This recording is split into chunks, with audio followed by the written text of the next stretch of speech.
Livro Ética a Nicomaco. Autor Aristóteles. Livro 1. Capítulo 1.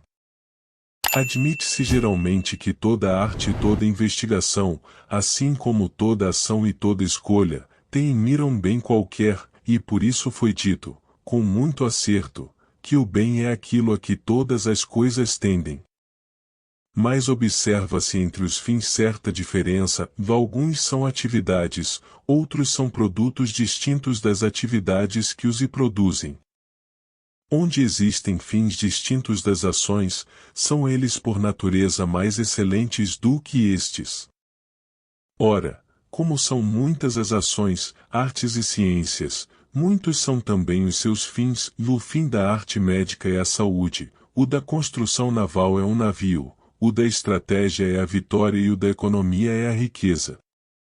Mas quando tais artes se subordinam a uma única faculdade, assim como a selaria e as outras artes que se ocupam com os aprestos dos cavalos se incluem na arte da equitação, e esta, juntamente com todas as ações militares, na estratégia, há outras artes que também se incluem em terceiras, em todas elas os fins das artes fundamentais devem ser preferidos a todos os fins subordinados, porque estes últimos são procurados a bem dos primeiros. Não faz diferença que os fins das ações sejam as próprias atividades ou algo distinto destas, como ocorre com as ciências que acabamos de mencionar. Capítulo 2. Se, pois, para as coisas que fazemos existe um fim que desejamos por ele mesmo e tudo mais é desejado no interesse desse fim, e se é verdade que nem toda coisa desejamos com vistas em outra, porque, então, o processo se repetiria ao infinito, e inútil e vão seria o nosso desejar, evidentemente tal fim será o bem, ou antes, o sumo bem. Mas não terá o seu conhecimento, porventura, grande influência sobre essa vida? Semelhantes a arqueiros que têm um alvo certo para a sua pontaria, não alcançaremos mais facilmente aquilo que nos cumpre alcançar? Se assim é, esforcemo-nos por determinar, ainda que em linhas gerais apenas, o que seja ele de qual das ciências ou faculdades constitui o objeto. Ninguém duvidará de que o seu estudo pertença à arte mais prestigiosa e que mais verdadeiramente se pode chamar a arte mestra. Ora, a política mostra ser dessa natureza, pois é ela que determina quais as ciências que devem ser estudadas num Estado, quais são as que cada cidadão deve aprender, e até que ponto, e vemos que até as faculdades tidas em maior apreço, como a estratégia, a economia e a retórica, estão sujeitas a ela. Ora, como a política utiliza as demais ciências, por outro lado, legisla sobre o que devemos e o que não devemos fazer, a finalidade dessa ciência deve abranger as das outras, de modo que essa finalidade será o bem humano.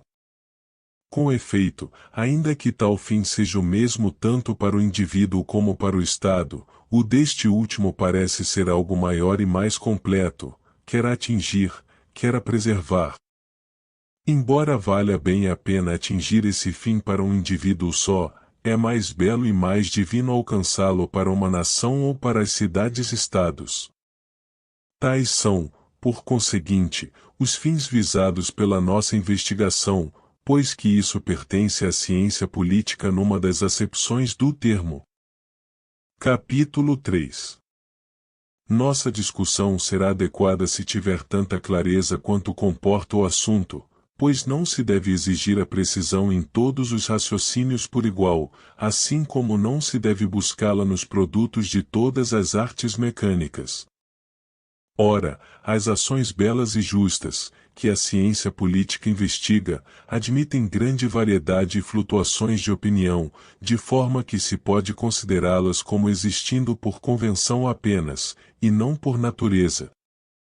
E em torno dos bens há uma flutuação semelhante, pelo fato de serem prejudiciais a muitos, houve, por exemplo, quem perecesse devido à sua riqueza, e outros por causa da sua coragem. Ao tratar, pois, de tais assuntos, e partindo de tais premissas, devemos contentar-nos em indicar a verdade aproximadamente em linhas gerais, e ao falar de coisas que são verdadeiras apenas em sua maior parte com base em premissas da mesma espécie, só poderemos tirar conclusões da mesma natureza. E é dentro do mesmo espírito que cada proposição deverá ser recebida, pois é próprio do homem culto buscar a precisão, em cada gênero de coisas, apenas na medida em que admite a natureza do assunto. Evidentemente, não seria menos insensato aceitar um raciocínio provável da parte de um matemático do que exigir provas científicas de um retórico. Ora, cada qual julga bem as coisas que conhece, e dessas coisas é ele bom juiz. Assim, o homem que foi instruído a respeito de um assunto é bom juiz nesse assunto, e o homem que recebeu instrução sobre todas as coisas é bom juiz em geral. Por isso, um jovem não é bom ouvinte de preleções sobre a ciência política. Com efeito, ele não tem experiência dos fatos da vida, e é em torno destes que giram as nossas discussões. Além disso, como tende a seguir as suas paixões, tal estudo lhe será vão e improfícuo, pois o fim que se tem em vista não é o conhecimento, mas a ação. E não faz diferença que seja jovem em anos ou no caráter, o defeito não depende da idade, mas do modo de viver e de seguir um após outro cada objetivo que lhe depara a paixão. A tais pessoas, como aos incontinentes, a ciência não traz proveito algum, ou mais aos que desejam e agem de acordo com um princípio racional o conhecimento desses assuntos fará grande vantagem. Sirvam, pois, de prefácio estas observações sobre o estudante, a espécie de tratamento a ser esperado e o propósito da investigação. Capítulo 4. Retomemos a nossa investigação e procuremos determinar, à luz deste fato de que todo conhecimento e todo trabalho visa algum bem, quais afirmamos ser os objetivos da ciência política e qual é o mais alto de todos os bens que se podem alcançar pela ação. Verbalmente, quase todos estão de acordo, pois tanto o vulgo como os homens de cultura superior dizem ser esse fim a felicidade e identificam o bem viver e o bem agir como o ser feliz. Diferem, porém, quanto ao que seja a felicidade, e o vulgo não o concebe do mesmo modo que os sábios.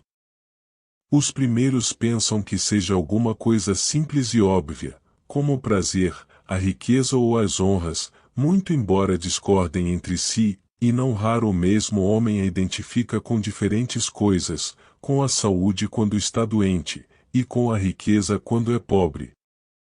Conscios da sua própria ignorância, não obstante, admiram aqueles que proclamam algum grande ideal inacessível à sua compreensão.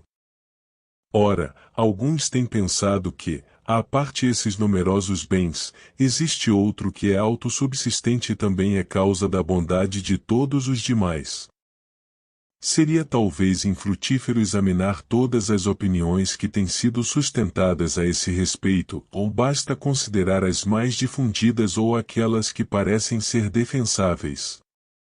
Não percamos de vista, porém, que há uma diferença entre os argumentos que procedem dos primeiros princípios e os que se voltam para eles.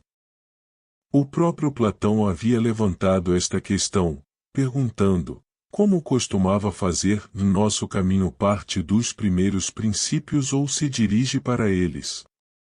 Há aí uma diferença, como há, num estádio, entre a reta que vai dos juízes ao ponto de retorno e o caminho de volta. Com efeito, embora devamos começar pelo que é conhecido, os objetos de conhecimento são em dois sentidos diferentes, alguns para nós, outros na acepção absoluta da palavra. É de presumir, pois, que devamos começar pelas coisas que nos são conhecidas, a nós. Eis aí porque, a fim de ouvir inteligentemente as preleções sobre o que é nobre e justo, e em geral sobre temas de ciência política, é preciso ter sido educado nos bons hábitos. Porquanto o fato é o ponto de partida, e se for suficientemente claro para o ouvinte, não haverá necessidade de explicar por que é assim, e o homem que foi bem educado já possui esses pontos de partida ou pode adquiri-los com facilidade. Quanto àquele que nem os possui, nem é capaz de adquiri-los, que ouça as palavras de Hesíodo. Ótimo é aquele que de si mesmo conhece todas as coisas. Bom, o que escuta os conselhos dos homens judiciosos. Mas o que por si não pensa, nem acolhe a sabedoria alheia. Esse é, em verdade, uma criatura inútil. Capítulo 5. Voltemos, porém, ao ponto em que havia começado esta digressão. A julgar pela vida que os homens levam em geral, a maioria deles, e os homens de tipo mais vulgar, parecem, não sem certo fundamento, identificar o bem ou a felicidade com o prazer, e por isso amam a vida dos gozos. Pode-se dizer, com efeito, que existem 3 tipos principais de vida, e a que acabamos de mencionar, a vida política e a contemplativa. A grande maioria dos homens se mostram em tudo iguais a escravos, preferindo uma vida bestial, mas encontram certa justificação para pensar assim no fato de muitas pessoas altamente colocadas partilharem os gostos de Sardanapalo. A consideração dos tipos principais de vida mostra que as pessoas de grande refinamento e índole ativa identificam a felicidade com a honra, pois a honra é, em suma, a finalidade da vida política. No entanto, afigura-se demasiado superficial para ser aquela que buscamos, visto que depende mais de quem a confere que de quem a recebe, enquanto o bem nos parece ser algo próprio de um homem e que dificilmente lhe poderia ser arrebatado. Dir-se-ia, além disso, que os homens buscam a honra para convencerem-se a si mesmos de que são bons. Como quer que seja, é pelos indivíduos de grande sabedoria prática que procuram ser honrados, e entre os que os conhecem e, ainda mais, em razão da sua virtude. Está claro, pois, que para eles, ao menos, a virtude é mais excelente. Poder-se-ia mesmo supor que a virtude, e não a honra, é a finalidade da vida política. Mas também ela parece ser de certo modo incompleta, porque pode acontecer que seja virtuoso quem está dormindo, quem leva uma vida inteira de inatividade, e, mais ainda, é ela compatível com os maiores sofrimentos e infortúnios. Ora, salvo quem queira sustentar a tese a todo custo, ninguém jamais considerará feliz um homem que vive de tal maneira. Quanto a isto, basta, pois o assunto tem sido suficientemente tratado mesmo nas discussões correntes. A terceira vida é a contemplativa, que examinaremos mais tarde. Quanto à vida consagrada ao ganho, é uma vida forçada, e a riqueza não é evidentemente o bem que procuramos, é algo de útil, nada mais, e ambicionado no interesse de outra coisa. E assim, antes deveriam ser incluídos entre os fins os que mencionamos acima, porquanto são amados por si mesmos. Mas é evidente que nem mesmo esses são fins, e contudo, muitos argumentos têm sido desperdiçados em favor deles. Deixamos, pois, este assunto. Capítulo 6. Seria melhor, talvez, considerar o bem universal e discutir a fundo o que se entende por isso, embora tal investigação nos seja dificultada pela amizade que nos une àqueles que introduziram as formas. No entanto, os mais ajuizados dirão que é preferível e que é mesmo nosso dever destruir o que mais de perto nos toca a fim de salvaguardar a verdade, especialmente por sermos filósofos ou amantes da sabedoria, ou porque, embora ambos nos sejam caros, a piedade exige que honremos a verdade acima de nossos amigos. Os defensores dessa doutrina não postularam formas de classes dentro das quais reconhecessem prioridade e posterioridade, e por essa razão não sustentaram a existência de uma forma a abranger todos os números.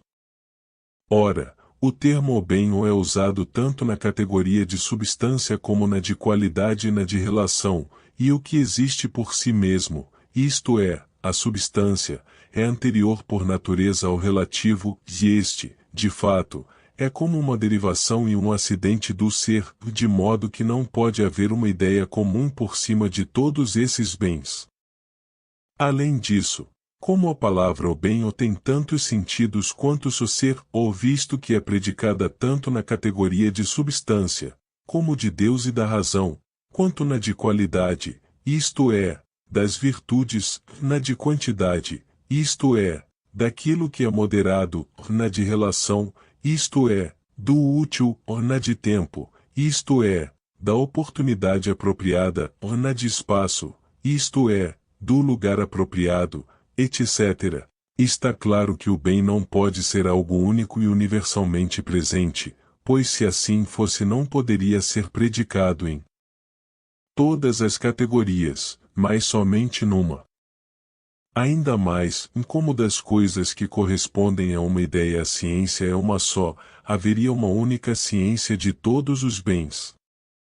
Mas o fato é que as ciências são muitas, mesmo das coisas que se incluem numa só categoria e da oportunidade. Por exemplo, pois que a oportunidade na guerra é estudada pela estratégia e na saúde pela medicina, enquanto a moderação nos alimentos é estudada por esta última, e nos exercícios pela ciência da ginástica. E alguém poderia fazer esta pergunta: em que entendem eles, afinal, por esse ou em de cada coisa? Já que para o homem em si ou e para um homem particular a definição do homem é a mesma. Porque, na medida em que forem o homem, não diferirão em coisa alguma.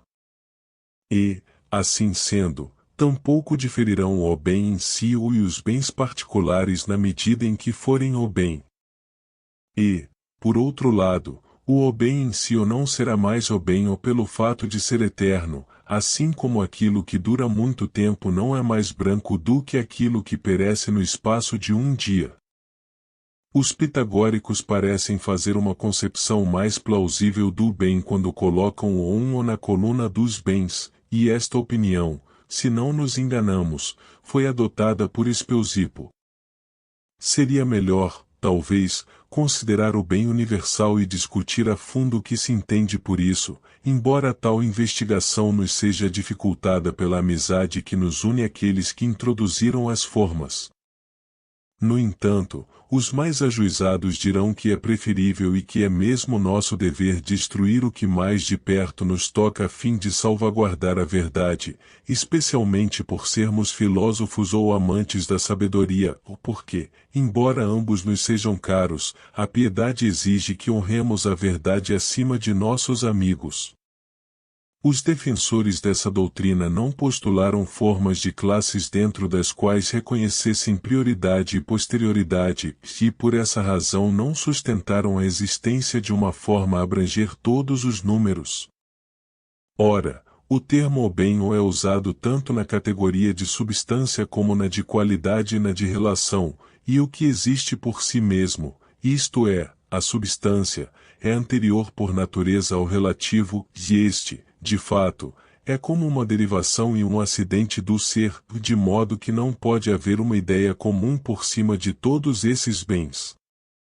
Além disso, como a palavra o bem tem tantos sentidos quanto o ser, ou visto que é predicada tanto na categoria de substância, como de Deus e da razão, quanto na de qualidade, isto é, das virtudes, na de quantidade, isto é, daquilo que é moderado, na de relação, isto é, do útil, ou na de tempo, isto é, da oportunidade apropriada, ou na de espaço, isto é, do lugar apropriado, etc. Está claro que o bem não pode ser algo único e universalmente presente, pois se assim fosse não poderia ser predicado em todas as categorias, mas somente numa. Ainda mais, como das coisas que correspondem a uma ideia a ciência é uma só, haveria uma única ciência de todos os bens. Mas o fato é que as ciências são muitas, mesmo das coisas que se incluem numa só categoria e da oportunidade. Por exemplo, pois que a oportunidade na guerra é estudada pela estratégia e na saúde pela medicina, enquanto a moderação nos alimentos é estudada por esta última, e nos exercícios pela ciência da ginástica. E alguém poderia fazer esta pergunta: em que entendem eles, afinal, por esse ou em de cada coisa, já que para o homem em si ou e para um homem particular a definição do homem é a mesma? Porque, na medida em que forem o homem, não diferirão em coisa alguma. E, assim sendo, tampouco diferirão o bem em si ou e os bens particulares na medida em que forem o bem. E, por outro lado, o bem em si ou não será mais o bem ou pelo fato de ser eterno, assim como aquilo que dura muito tempo não é mais branco do que aquilo que perece no espaço de um dia. Os pitagóricos parecem fazer uma concepção mais plausível do bem quando colocam o ou na coluna dos bens, e esta opinião, se não nos enganamos, foi adotada por Espeusipo. Capítulo 7. Voltemos novamente ao bem que estamos procurando e indaguemos o que é ele, pois não se afigura igual nas distintas ações e artes, é diferente na medicina, na estratégia, e em todas as demais artes do mesmo modo. Que é, pois, o bem de cada uma delas? Evidentemente, aquilo em cujo interesse se fazem todas as outras coisas. Na medicina é a saúde, na estratégia a vitória, na arquitetura uma casa, em qualquer outra esfera uma coisa diferente, e em todas as ações e propósitos é ele a finalidade, pois é tendo em vista que os homens realizam o resto. Por conseguinte, se existe uma finalidade para tudo o que fazemos, essa será o bem realizável mediante a ação, e, se há mais de uma, serão os bens realizáveis através dela. Vemos agora que o argumento, tornando por um atalho diferente, chegou ao mesmo ponto. Mas procuremos expressar isto com mais clareza ainda. Já que, evidentemente, os fins são vários e nós escolhemos alguns dentre eles, como a riqueza, as flautas e os instrumentos em geral, segue-se que nem todos os fins são absolutos, mas o sumo bem é claramente algo de absoluto. Portanto, se só existe um fim absoluto, será o que estamos procurando, e, se existe mais de um, o mais absoluto de todos será o que buscamos. Ora, nós chamamos aquilo que merece ser buscado por si mesmo mais absoluto do que aquilo que merece ser buscado com vistas em outra coisa, e aquilo que nunca é desejável no interesse de outra coisa mais absoluto do que as coisas desejáveis tanto em si mesmas como no interesse de uma terceira. Por isso chamamos de absoluto e incondicional aquilo que é sempre desejável em si mesmo e nunca no interesse de outra coisa. Ora, esse é o conceito que preeminentemente fazemos da felicidade.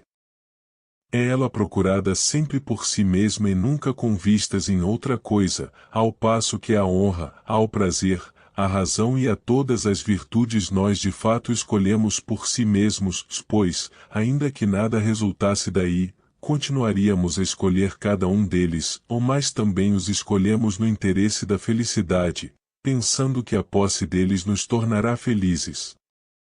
A felicidade, todavia, ninguém a escolhe tendo em vista algum destes, nem, em geral, qualquer coisa que não seja ela própria. Considerado sob o ângulo da autossuficiência, o raciocínio parece chegar ao mesmo resultado, porque o bem absoluto é considerado como autossuficiente. Ora, por autossuficiente não entendemos aquilo que é suficiente para um homem só, para aquele que leva uma vida solitária, mas também para os pais, os filhos, a esposa, e em geral para os amigos e concidadãos, visto que o homem nasceu para a cidadania.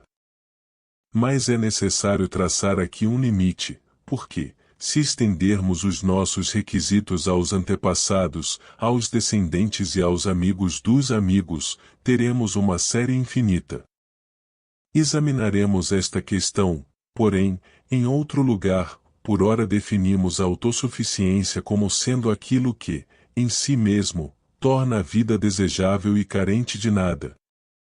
E como tal entendemos a felicidade, considerando-a, além disso, a mais desejável de todas as coisas, sem contá-la como um bem entre outros.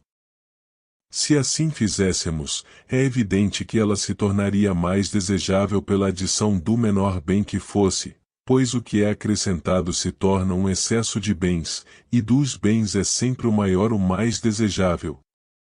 A felicidade é, portanto, algo absoluto e autossuficiente, sendo também a finalidade da ação. Mas dizer que a felicidade é o sumo bem talvez pareça uma banalidade, e falta ainda explicar mais claramente o que ela seja. Tal explicação não ofereceria grande dificuldade se pudéssemos determinar primeiro a função do homem. Pois, assim como para um flautista, um escultor ou um pintor, e em geral para todas as coisas que têm uma função ou atividade, considera-se que o bem e o bem feito residem na função, o mesmo ocorreria com o homem se ele tivesse uma função. Dar-se-á o caso, então, de que o carpinteiro e o curtidor tenham certas funções e atividades, e o homem não tenha nenhuma. Terá ele nascido sem função? Ou, assim como o olho, a mão, o pé e em geral cada parte do corpo tem evidentemente uma função própria, poderemos assentar que o homem, do mesmo modo, tem uma função à parte de todas essas? Qual poderá ser ela? A vida parece ser comum até às próprias plantas, mas agora estamos procurando o que é peculiar ao homem. Excluamos, portanto, a vida de nutrição e crescimento. A seguir há uma vida de percepção, mas essa também parece ser comum ao cavalo, ao boi e a todos os animais. Resta, pois, a vida ativa do elemento que tem um princípio racional ou desta, uma parte tem tal princípio no sentido de ser-lhe obediente, e a outra no sentido de possuí-lo e de exercer o pensamento. E, como a vida do elemento racional também tem dois significados, devemos esclarecer aqui que nos referimos à vida no sentido de atividade, pois esta parece ser a acepção mais própria do termo. Ora, se a função do homem é uma atividade da alma que segue ou que implica um princípio racional, e se dizemos que um tal é tal e um bom tal é tal ou tem uma função que é a mesma em espécie, por exemplo, um tocador de lira e um bom tocador de lira, e assim em todos os casos, sem maiores discriminações, sendo acrescentada ao nome da função a eminência com respeito à bondade, pois a função de um tocador de lira é tocar lira, e a de um bom tocador de lira é fazê-lo bem, se realmente assim é e afirmamos ser a função do homem uma certa espécie de vida, e esta vida uma atividade ou ações da alma que implicam um princípio racional, e acrescentamos que a função de um bom homem é uma boa e nobre realização das mesmas, e se qualquer ação é bem realizada quando está de acordo com a excelência que lhe é própria, se realmente assim é, o bem do homem nos aparece como uma atividade da alma em consonância com a virtude, e, se há mais de uma virtude, com a melhor e mais completa.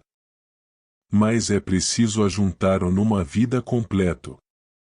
Porquanto uma andorinha não faz verão, nem um dia tampouco, e da mesma forma um dia, ou um breve espaço de tempo, não faz um homem feliz e venturoso. Que isto sirva como um delineamento geral do bem, pois presumivelmente é necessário esboçá-lo primeiro de maneira tosca, para mais tarde precisar os detalhes.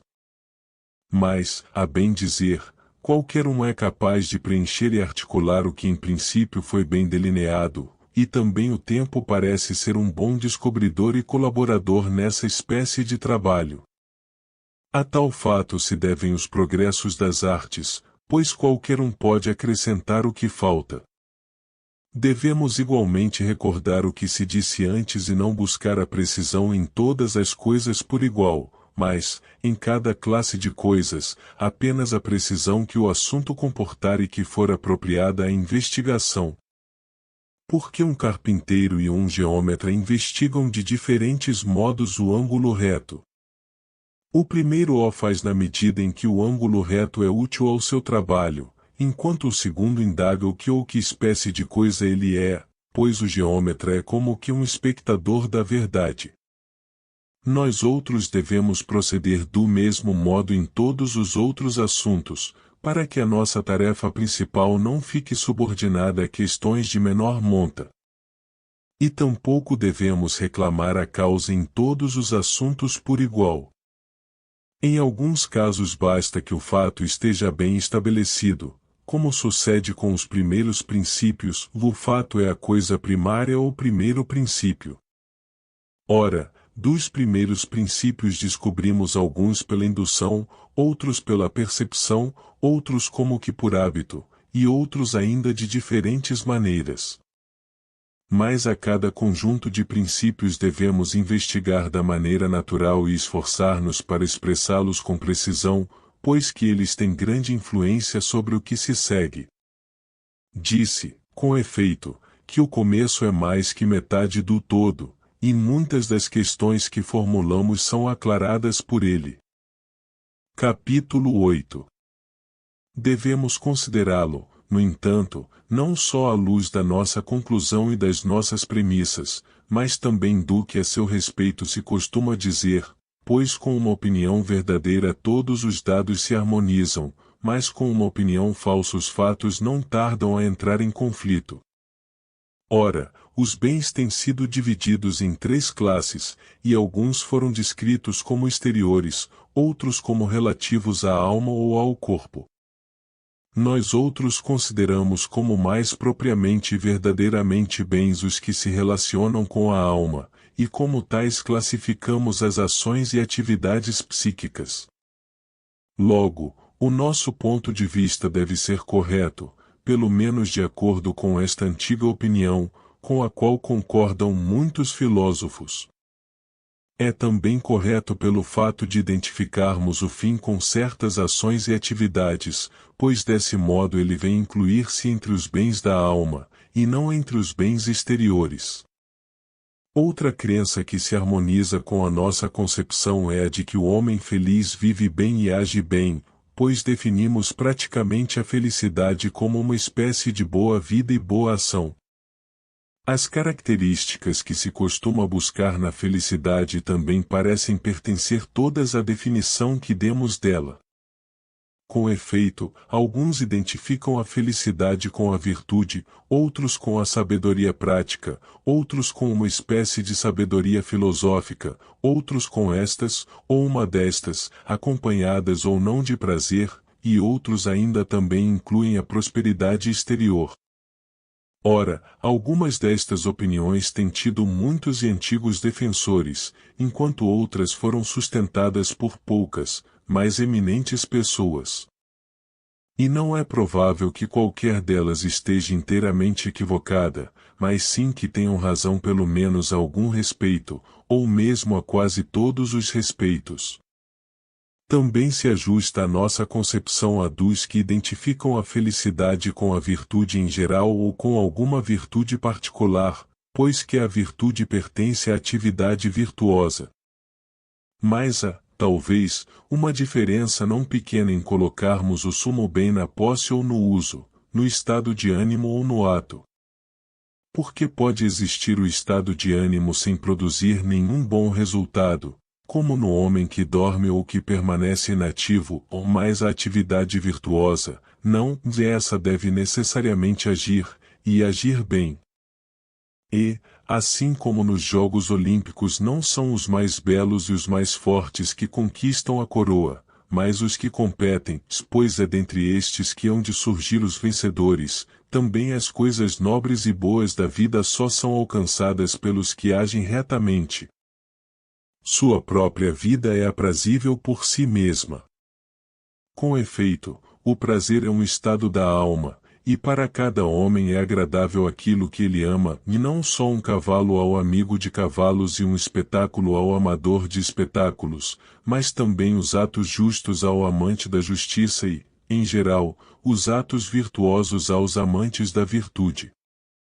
Ora, na maioria dos homens os prazeres estão em conflito uns com os outros porque não são aprazíveis por natureza, mas os amantes do que é nobre se comprazem em coisas que têm aquela qualidade. Tal é o caso dos atos virtuosos, que não apenas são aprazíveis a esses homens, mas em si mesmos e por sua própria natureza. Em consequência, a vida deles não necessita do prazer como uma espécie de encanto adventício, mas possui o prazer em si mesma. Pois que, além do que já dissemos, o homem que não se regozija com as ações nobres não é sequer bom, e ninguém chamaria de justo o que não se compraz em agir com justiça, nem liberal o que não experimenta prazer nas ações liberais, e do mesmo modo em todos os outros casos. Sendo assim, as ações virtuosas devem ser aprazíveis em si mesmas. Mas são, além disso, boas e nobres, e possuem no mais alto grau cada um destes atributos, porquanto o homem bom sabe aquilatá-los bem, por sua capacidade de julgar é tal como a descrevemos. A felicidade é, pois, a melhor, a mais nobre e a mais aprazível coisa do mundo, e esses atributos não se acham separados como na inscrição de Delos. Das coisas a mais nobre é a mais justa, e a melhor é a saúde. Mas a mais doce é alcançar o que amamos. Com efeito, todos eles pertencem às mais excelentes atividades, e estas, ou então, uma delas, a melhor, nós a identificamos com a felicidade. E no entanto, como dissemos, ela necessita igualmente dos bens exteriores, pois é impossível, ou pelo menos não é fácil, realizar atos nobres sem os devidos meios. Em muitas ações utilizamos como instrumentos os amigos, a riqueza e o poder político, e há coisas cuja ausência empana a felicidade, como a nobreza de nascimento, uma boa descendência, a beleza. Com efeito, o homem de muito feia aparência, ou mal-nascidos, ou solitário e sem filhos, não tem muitas probabilidades de ser feliz, e talvez tivesse menos ainda se seus filhos ou amigos fossem visceralmente maus e se a morte lhe houvesse roubado bons filhos ou bons amigos. Como dissemos, pois, o homem feliz parece necessitar também dessa espécie de prosperidade, e por essa razão alguns identificam a felicidade com a boa fortuna, embora outros a identifiquem com a virtude. Capítulo 9. Por este motivo, também se pergunta se a felicidade deve ser adquirida pela aprendizagem, pelo hábito ou por alguma outra espécie de adestramento, ou se ela nos é conferida por alguma providência divina, ou ainda pelo acaso. Ora, se alguma dádiva os homens recebem dos deuses, é razoável supor que a felicidade seja uma delas, e, dentre todas as coisas humanas, a que mais seguramente é uma dádiva divina, por ser a melhor. Esta questão talvez caiba melhor em outro estudo, ou no entanto, mesmo que a felicidade não seja dada pelos deuses, mas, ao contrário, venha como um resultado da virtude e de alguma espécie de aprendizagem ou adestramento, ela parece contar-se entre as coisas mais divinas, pois aquilo que constitui o prêmio e a finalidade da virtude se nos afigura o que de melhor existe no mundo, algo de divino e abençoado. Dentro desta concepção, também deve ela ser partilhada por grande número de pessoas, pois quem quer que não esteja mutilado em sua capacidade para a virtude pode conquistá-la mediante certa espécie de estudo e diligência.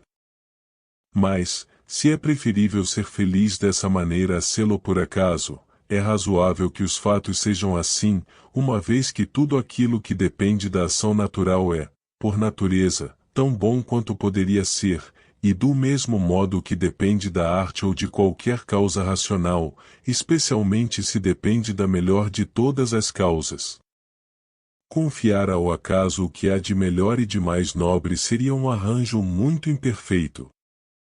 A resposta à pergunta que estamos fazendo é também evidente pela definição da felicidade, por quando dissemos que ela é uma atividade virtuosa da alma, de certa espécie. Do demais bens, alguns devem necessariamente estar presentes como condições prévias da felicidade, e outros são naturalmente cooperantes e úteis como instrumentos. E isto, como é de ver, concorda com o que dissemos no princípio, isto é, que o objetivo da vida política é o melhor dos fins, e essa ciência dedica o melhor de seus esforços a fazer com que os cidadãos sejam bons e capazes de nobres ações. É natural, portanto, que não chamemos feliz nem ao boi, nem ao cavalo nem a qualquer outro animal, visto que nenhum deles pode participar de tal atividade. Pelo mesmo motivo, um menino tampouco é feliz, pois que, devido à sua idade, ainda não é capaz de tais atos, e os meninos a quem chamamos felizes estão simplesmente sendo congratulados por causa das esperanças que neles depositamos. Porque, como dissemos, há importante não só de uma virtude completa mas também de uma vida completa, já que muitas mudanças ocorrem na vida, e eventualidades de toda sorte, o mais próspero pode ser vítima de grandes infortúnios na velhice, como se conta de Príamo no ciclo troiano, e a quem experimentou tais vicissitudes e terminou miseravelmente ninguém chama feliz. Então ninguém deverá ser considerado feliz enquanto viver, e será preciso ver o fim, como diz Solon. Mesmo que exposemos essa doutrina, dar-se-á o caso de que um homem seja feliz depois de morto? Ou não será perfeitamente absurda tal ideia, sobretudo para nós, que dizemos ser a felicidade uma espécie de atividade? Mas, se não consideramos felizes os mortos e se Solon não se refere a isso, mas quer apenas dizer que só então se pode com segurança chamar um homem de venturoso porque finalmente não mais o podem atingir males nem infortúnios, isso também fornece matéria para discussão. Efetivamente, acredita-se que para um morto existem males e bens, tanto quanto para os vivos que não têm consciência deles, por exemplo, as honras e desonras, as boas e más fortunas dos filhos e dos descendentes em geral. E isto também levanta um problema. Com efeito, embora um homem tenha vivido feliz até avançada idade e tido uma morte digna de sua vida, muitos reveses podem suceder aos seus descendentes. Alguns serão bons e terão a vida que merecem, ao passo que com outros sucederá o contrário, e também é evidente que os graus de parentesco entre eles e os seus antepassados podem variar indefinidamente. Seria estranho, pois, se os mortos devessem participar dessas vicissitudes e ora ser felizes, ora desgraçados, mas, por outro lado, também seria estranho se a sorte dos descendentes jamais produzisse o menor efeito sobre a felicidade de seus ancestrais. Voltemos, porém, à nossa primeira dificuldade, cujo exame mais atento talvez nos dê a solução do presente problema. Ora, se é preciso ver o fim para só então declarar um homem feliz, temos aí um paradoxo flagrante: enquanto ele é feliz, os atributos que lhe pertencem não podem ser verdadeiramente predicados dele devido às mudanças a que estão sujeitos, porque admitimos que a felicidade é algo de permanente e que não muda com facilidade, ao passo que cada indivíduo pode sofrer muitas voltas da roda da fortuna. É claro que, para acompanhar o passo de suas vicissitudes, deveríamos chamar o mesmo homem ora de feliz, ora de desgraçado, o que faria do homem feliz um camaleão, sem base segura. Ou será um erro esse acompanhar as vicissitudes da fortuna de um homem? O sucesso ou o fracasso na vida não depende delas, mas, como dissemos, a existência humana delas necessita como meros acréscimos, enquanto o que constitui a felicidade ou o seu contrário são as atividades virtuosas ou viciosas. A questão que acabamos de discutir confirma a nossa definição, pois nenhuma função humana desfruta de tanta permanência como as atividades virtuosas, que são consideradas mais duráveis do que o próprio conhecimento das ciências. E as mais valiosas dentre elas são mais duráveis, porque os homens felizes de bom grado e com muita constância lhes dedicam os dias de sua vida, e esta parece ser a razão pela qual sempre nos lembramos deles. O atributo em apreço pertencerá, pois, ao homem feliz, que o será durante a vida inteira, porque sempre, ou de preferência a qualquer outra coisa, estará empenhado na ação ou na contemplação virtuosa, e suportará as vicissitudes da vida com a maior nobreza e decoro, se é o verdadeiramente bom e o honesto acima de toda censura. Ora, muitas coisas acontecem por acaso, e coisas diferentes quanto à importância. É claro que os pequenos incidentes felizes ou infelizes não pesam muito na balança, mas uma multidão de grandes acontecimentos, se nos forem favoráveis, tornará nossa vida mais venturosa, pois não apenas são, em si mesmos, de feitio a aumentar a beleza da vida, mas a própria maneira como um homem os recebe pode ser nobre e boa, se voltarem contra nós, poderão esmagar e mutilar a felicidade, pois que, além de serem acompanhados de dor, impedem muitas atividades. Todavia, mesmo nesses a nobreza de um homem se deixa ver, quando aceita com resignação muitos grandes infortúnios, não por insensibilidade à dor, mas por nobreza e grandeza de alma. Se as atividades são, como dissemos, o que dá caráter à vida, nenhum homem feliz pode tornar-se desgraçado, porquanto jamais praticará atos odiosos e vis. Com efeito, o homem verdadeiramente bom e sábio suporta com dignidade, pensamos nós, todas as contingências da vida, e sempre tira o maior proveito das circunstâncias, como um general que faz o melhor uso possível do exército sob o seu comando ou um bom sapateiro faz os melhores calçados com o couro que lhe dão, e do mesmo modo com todos os outros artífices.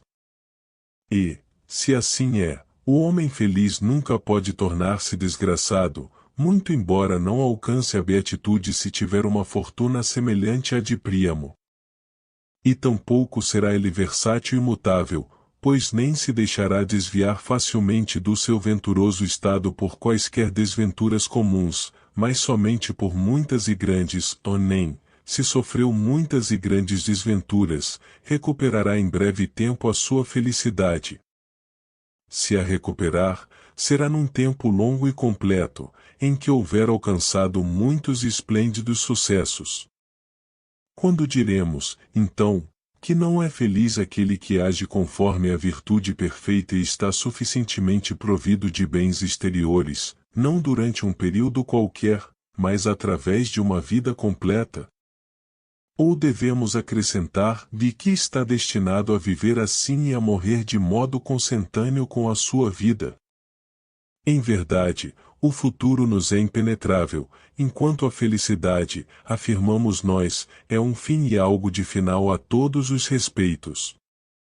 Sendo assim, chamaremos felizes aqueles dentre os seres humanos vivos em que essas condições se realizem ou estejam destinadas a realizar-se, mais homens felizes. Sobre estas questões dissemos o suficiente. Capítulo 11. Que a sorte dos descendentes e de todos os amigos de um homem não lhe afete de nenhum modo a felicidade parece ser uma doutrina cínica e contrária à opinião comum. Mas, visto serem numerosos os acontecimentos que ocorrem, e admitirem toda espécie de diferenças, e já que alguns nos tocam mais de perto e outros menos, mostra-se uma tarefa longa, mais do que longa, infinita, discutir cada um em detalhe.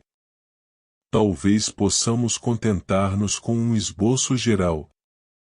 Se, pois, alguns infortúnios pessoais de um homem têm certo peso e influência na vida, enquanto outros são, por assim dizer, mais leves, também existem diferenças entre os infortúnios de nossos amigos tomados em conjunto, e não dá no mesmo que os diversos sofrimentos sobrevenham aos vivos ou aos mortos, com efeito, a diferença aqui é muito maior, até, do que entre atos terríveis e iníquos pressupostos numa tragédia ou efetivamente representados na cena, essa diferença também deve ser levada em conta, sou antes, talvez, o fato de haver dúvida sobre se os mortos participam de qualquer bem ou mal. Pois parece, de acordo com tudo que acabamos de ponderar, que ainda que algo de bom ou mal chegue até eles, devem ser influências muito fracas e insignificantes, quer em si mesmas, quer para eles, ou, então, serão tais em grau e em espécie que não possam tornar feliz quem não o é, nem roubar a beatitude aos venturosos. Por conseguinte, a boa ou má fortuna dos amigos parece ter certos efeitos sobre os mortos, mas efeitos de tal espécie e grau que não tornam desgraçados os felizes nem produzem qualquer outra alteração semelhante. Capítulo 12. Tendo dado uma resposta definida a essas questões, vejamos agora se a felicidade pertence ao número das coisas que são louvadas, ou, antes, das que são estimadas, pois é evidente que não podemos colocá-la entre as potencialidades. Tudo que é louvado parece merecer louvores por ser de certa espécie e relacionado de um modo qualquer com alguma outra coisa, porque louvamos o justo ou o valoroso, e, em geral, tanto o homem bom como a própria virtude, devido às ações e funções em jogo, e louvamos o homem forte, o bom corredor, etc., porque são de uma determinada espécie e se relacionam de certo modo com algo de bom ou importante. Isso também é evidente quando consideramos os louvores dirigidos aos deuses, pois parece absurdo que os deuses sejam aferidos pelos nossos padrões, no entanto assim se faz, porque o louvor envolve uma referência, como dissemos, a alguma outra coisa. Entretanto, se o louvor se aplica a coisas do gênero das que descrevemos, evidentemente o que se aplica às melhores coisas não é louvor, mas algo de melhor e de maior, porquanto aos deuses e aos mais divinos dentre os homens, o que fazemos é chamá-los felizes e bem-aventurados. E o mesmo vale para as coisas, e ninguém louva a felicidade como louva a justiça, mas antes a chama de bem-aventurada, como algo mais divino e melhor. Também parece que Eudoxo estava acertado em seu método de sustentar a supremacia do prazer. Pensava ele que o fato de não ser louvado o prazer, embora seja um bem, está a indicar que ele é melhor do que as coisas a que prodigalizamos louvores, se tais são Deus e o bem, pois é em relação a eles que todas as outras coisas são julgadas. O louvor é apropriado à virtude, pois graças a ela os homens tendem a praticar ações nobres, mas os encomios se dirigem aos atos, quer do corpo, quer da alma.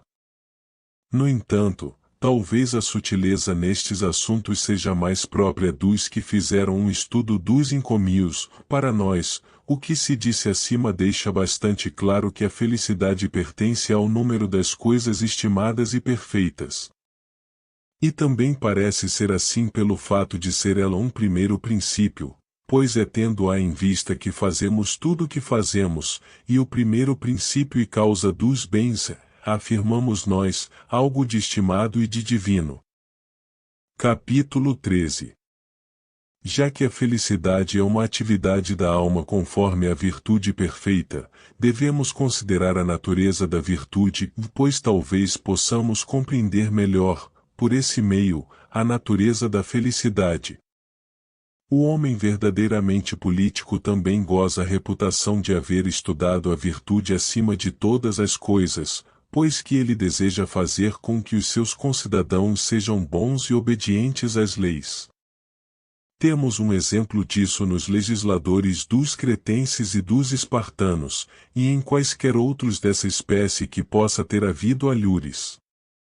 E, se esta investigação pertence à ciência política, é evidente que ela estará de acordo com o nosso plano inicial. Mas a virtude que devemos estudar é, fora de qualquer dúvida, a virtude humana, porque humano era o bem e humana a felicidade que buscávamos. Por virtude humana entendemos não a do corpo, mas a da alma, e também a felicidade chamamos uma atividade de alma. Mas, assim sendo, é óbvio que o político deve saber de algum modo o que diz respeito à alma, exatamente como deve conhecer os olhos ou a totalidade do corpo aquele que se propõe a curá-los, e com maior razão ainda por ser a política mais estimada e melhor do que a medicina. Mesmo entre os médicos, os mais competentes dão-se grande trabalho para adquirir o conhecimento do corpo. O político, pois, deve estudar a alma tendo em vista os objetivos que mencionamos e quanto baste para o entendimento das questões que estamos discutindo, já que os nossos propósitos não parecem exigir uma investigação mais precisa, que seria, aliás, muito trabalhosa. A seu respeito são feitas algumas afirmações bastante exatas, mesmo nas discussões estranhas à nossa escola, e delas devemos utilizar-nos agora. Por exemplo, que a alma tem uma parte racional e outra parte privada de razão. Que elas sejam distintas como as partes do corpo ou de qualquer coisa divisível, ou distintas por definição mais inseparáveis por natureza, como o côncavo e o convexo na circunferência de um círculo, não interessa a questão com que nos ocupamos de momento. Do elemento irracional, uma subdivisão parece estar largamente difundida e ser de natureza vegetativa. Refiro-me a que é causa da nutrição e do crescimento, pois é essa espécie de faculdade da alma que devemos atribuir a todos os lactantes e aos próprios embriões, e que também está presente nos seres adultos. Com efeito, é mais razoável pensar assim do que atribuir-lhes uma faculdade diferente. Ora, a excelência desta faculdade parece ser comum a todas as espécies, e não especificamente humana.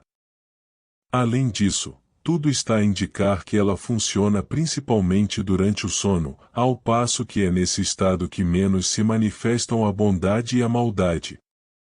Daí vem o aforismo de que os felizes não diferem dos infortunados durante metade de sua vida, o que é muito natural, em vista de ser o sono uma inatividade da alma em relação àquilo que nos leva a chamá-la de boa ou má, ou a menos, talvez, que uma pequena parte do movimento dos sentidos penetre de algum modo na alma, tornando os sonhos do homem bom melhores que os da gente comum. Mas basta quanto a esse assunto. Deixemos de lado a faculdade nutritiva, uma vez que, por natureza, ela não participa da excelência humana. Parece haver na alma ainda outro elemento irracional, mas que, em certo sentido, participa da razão. Com efeito, louvamos o princípio racional do homem continente do incontinente, assim como a parte de sua alma que possui tal princípio, porquanto ela os impele na direção certa e para os melhores objetivos, mas, ao mesmo tempo, encontra-se neles outro elemento naturalmente oposto ao princípio racional, lutando contra este a resistindo-lhe. Porque, exatamente como os membros paralisados se voltam para a esquerda quando procuramos movê-los para a direita, a mesma coisa sucede na alma, os impulsos dos incontinentes movem-se em direções contrárias. Com uma diferença, porém, enquanto, no corpo, vemos aquilo que se desvia da direção certa, na alma não podemos vê-lo. Apesar disso, devemos admitir que também na alma existe qualquer coisa contrária ao princípio racional, qualquer coisa que lhe resiste e se opõe a ele. Em que sentido esse elemento se distingue dos outros, é uma questão que não nos interessa. Nem sequer parece ele participar de um princípio racional, como dissemos. Seja como for, no homem continente ele obedece ao referido princípio, e é de presumir que no temperante e no bravo seja mais obediente ainda, pois em tais homens ele fala, a respeito de todas as coisas, com a mesma voz que o princípio racional. Por conseguinte, o elemento irracional também parece ser duplo.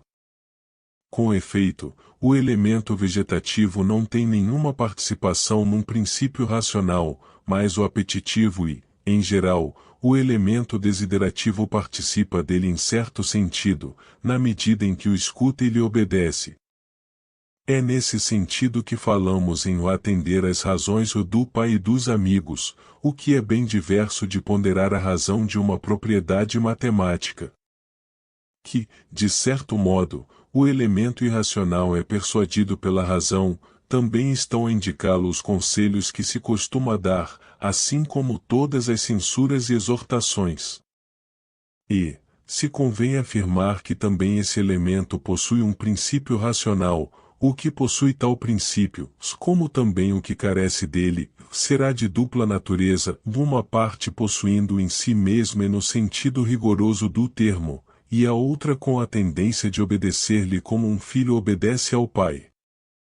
A virtude também se divide em espécies de acordo com esta diferença, porquanto dizemos que algumas virtudes são intelectuais e outras morais. Entre as primeiras temos a sabedoria filosófica, a compreensão, a sabedoria prática, e entre as segundas, por exemplo, a liberalidade e a temperança. Com efeito, ao falar do caráter de um homem não dizemos que ele é sábio ou que possui entendimento, mas que é calmo ou temperante. No entanto, louvamos também o sábio, referindo-nos ao hábito, e aos hábitos dignos de louvor chamamos virtudes. Parabéns por chegar até o final deste audiolivro. Nós gostaríamos que você compartilhasse o seu saber conosco, escrevendo nos comentários do vídeo sobre os assuntos abordados no livro, para podermos debater ideias, insights e sugestões. Se você gostou do livro, deixe seu like e inscreva-se no nosso canal para não perder nenhum audiolivro. Obrigado por fazer parte da nossa comunidade.